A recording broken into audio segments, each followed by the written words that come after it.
Okay, there's the ongoing debate about meat and no meat, vegetarianism, which will be ongoing forever, just like it has been in our history. There have been a lot of individuals of notoriety that have been that have exercised vegetarianism in the history, and I can't name them right off the bat. There have been several artists. I don't know if Da Vinci was vegetarian. I can't remember right off the bat, but there are several figures in history that have been noted for being vegetarian. With vegetarianism, one of the outstanding debates that have occurred is, can vegetarians obtain adequate amounts of B12, which is supplied through meat or animal protein? So if someone's vegetarian, I do recommend that they take supplemental B12 just to make sure that you're getting adequate amounts of this important vitamin.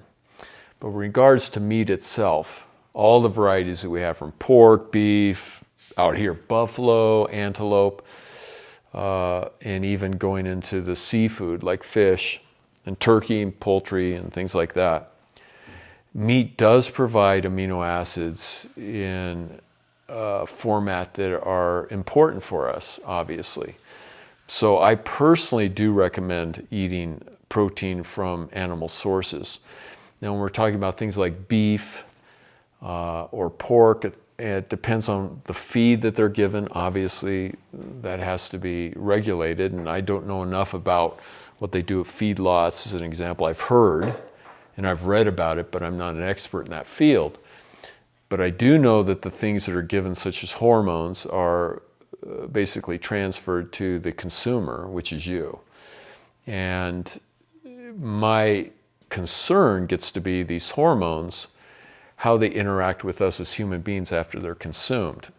Now, I'm not saying that this is the cause. I'm not suggesting that at all. But what's interesting to me is that we've seen specific cancers, the incidence of cancers in humans increase in individuals that do eat meat. And there is, in my personal opinion, there's a definitive correlation to where we're seeing these meats that are eaten that have been fed with hormones, and the weight has been managed with hormones. And that's excluding the amount of, or the types of feed that these animals are given, which is a whole different topic. Some of the things that have been used additive-wise are all transferred to us as humans. And the higher incidence of cancer that are related to basically hormone-related cancers, I personally believe, in my own opinion, that there is a correlation, at least a contributing factor, to eating high amounts of meat in this and these conditions. Number two is the trans fats that are found in meats. And these trans fats generally don't have a lot of nutritive factors to them other than just the energy they give. But being trans fats means they introduce, consequently, fats that are not that beneficial for us. There's something called arachidonic acid that converts biochemically into prostaglandins. Prostaglandin 2s are a type of prostaglandin that induce inflammation. And there can be a correlation with the amount of arachidonic acid that is consumed and the prostaglandins that are produced from this, prostaglandin 2s, that can create more problems in humans as far as related to inflammation and things like that. Now, I'm not saying that eating meat is bad. I'm not saying eating red meat is bad. If it's raised organically, I think that's wonderful. Definitely meat has been consumed for a long period of time in human history, so I do recommend that people continue to eat meat. It's just understanding what these meats do into our system, like pork and its high value in some areas, but it also has a high potential of parasitic delivery, meaning that we can get parasites from eating meat or certain other factors that could be detrimental to our health. But that doesn't mean that eating it is bad. It's just I want people to be aware of some of the consequences that come with this. I mean, we can eat fish, and fish, depending on where it's raised and everything else, can have its negative attributes as well. So when we talk about eating meat and a meat diet, and with this ketogenesis diet that we've heard about so much, and I brought up several times, it's all about establishing equilibrium and balance. I mean, a little bit of something is not going to kill you unless it's going to be something like mercury or basically an isotope like plutonium or something like that. It's not going to kill you to have a little bit of something occasionally. But over consistent periods of time, that's what I'm concerned about, chronicity, so to speak, of consuming something that might inevitably contribute to an accumulative factor that might not be beneficial for our health. I use a lot of fish and chicken in the recipes, which are basically the proteins from poultry, obviously seafood. Depending on how the seafood's raised, if it's farm raised, depending on how the poultry is raised, that in chronicity can accumulate in the system as well. So that's why I encourage organic if you can find it. Wild-caught fish is an example. Those are less likely to impart materials that are negative as far as our health goes.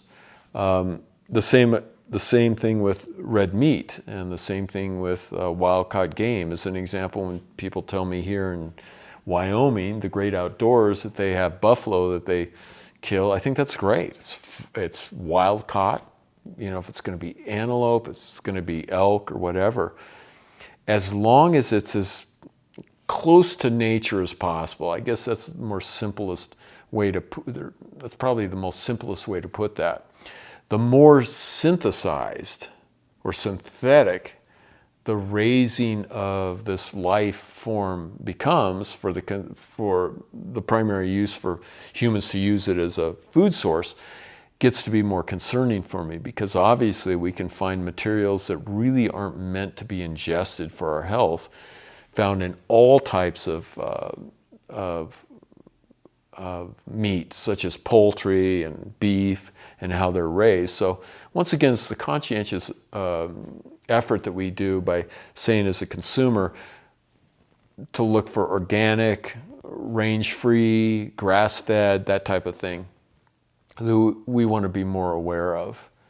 Being vegetarian is good for a lot of people, particularly consciousness-wise. I mean, I personally am a hypocrite in many ways, because I couldn't even bear to kill an animal. I couldn't, put a line in the river. I know it's pathetic, and catch a fish, and I'd be looking at that thing saying, what has it done to me? And here I am killing it. So I'm pretty pathetic when it comes to that. But what I do, and I recognize it, number one, that I'm a hypocrite in that subject. Number two is I'm very diligent with what I'm buying, as far as making sure it's wild caught if it's seafood, or making sure it's organic if it's going to be chicken. And that's my own personal preference. But in vegetarianism, really a healthy lifestyle can be manifested from that, just as long as you're aware of symptoms, making sure that you get adequate amounts of methylcobalamin, which is B12 as an example, or adequate amounts of the amino acids that we find in meat. Now remember, there's conditional amino acids, which are essential for us. That's how we have to get these from ingesting it. They're not synthesized from other amino acids. And then there's unconditional amino acids that are basically made from conditional amino acids.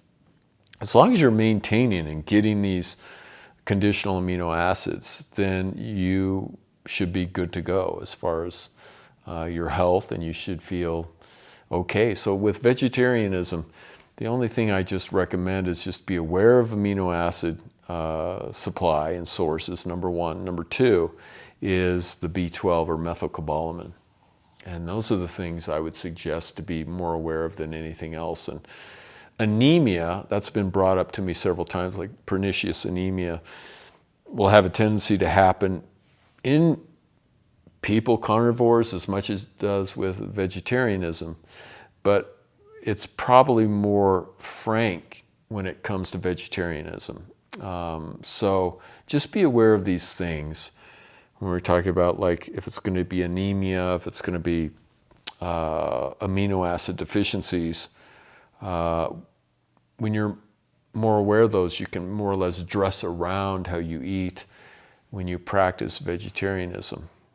In individuals that eat meat, really, if it's balanced with vegetables and whole grains, everything should be good. And the one thing I do exercise awareness of is just be aware that trans fats are, I'm not going to say a little more difficult on our health, but the amount of trans fats that are consumed should be watched, because there's a direct correlation with the amount of triglycerides, which is a blood fat that we have in our circulatory system, our blood. And these triglycerides, when they elevate, they can create a situation called blood foaming, which can be damaging to the arterial wall. So you want to be a little more careful about excessive consumption of trans fats. Basically, with a carnivore, portions do matter, obviously. So you can imagine a dish, I would say a typical dish in America being a big steak, baked potato with butter on it as an example, and then maybe some side of peas as an example, which really isn't a vegetable. It's basically a legume.